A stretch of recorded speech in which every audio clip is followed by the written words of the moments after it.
Today we checked out Annie Idle, and it's actually really well done. It's the creator's first game, and like surprisingly for an idle game, there's no like progression wallouts that I've found really, and you can pretty much 100% the game. I did in like 3 hours, and it took me a little bit to figure out what some of the things were, a little bit under 3 hours, but it has really good progression. They use like for like how you strengthen your character, it's kind of like a Path of Exile progression system with how you like enchant things and you get prefixes and suffixes, which I always like when creators take like a working system or take something that works from another game and implements it into their game. Just because you use something from another game doesn't mean you're like stealing from them. Just incorporate it in your own way into the game. There's no reason not to take something that worked and make your game better. I honestly don't understand when like some games are made in a genre and it's just like objectively worse because I don't know if it's scared to like take ideas from other games or what it is. Honestly, I think your goal is to make the best game possible, so if you implement things from somewhere else,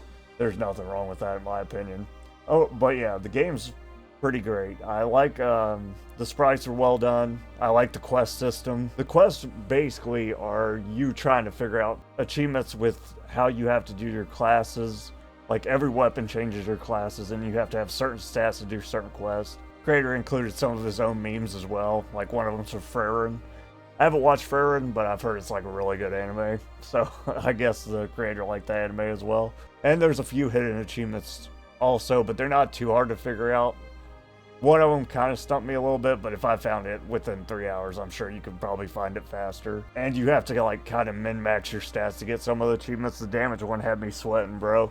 I actually kind of was like contemplating that it might be broken because it didn't specify what type of damage, and there's a bunch of types of damage, but it's really your average between all your damage, I believe. It has to reach a certain amount, so it's definitely doable, but it had me sweating. But yeah, it's free to play. I definitely recommend checking it out and supporting the creator. They did a fantastic job for their first game. Like, the only nitpicking I can think of is like the fact that it's a short idle game. You don't get like massive numbers. There's no real continuously working towards something for like a while. That's kind of not what this is, and you're just constantly building. This isn't like a constantly building game. This is more like a min-maxing game. And like I said, that's not necessarily a bad thing because like it doesn't have wallouts, which is nice in progression. So it has its pros and cons, and overall it's still a fantastic game. That's just me nitpicking on like my preference, I guess. But thanks for watching as always, guys. See you in the next one.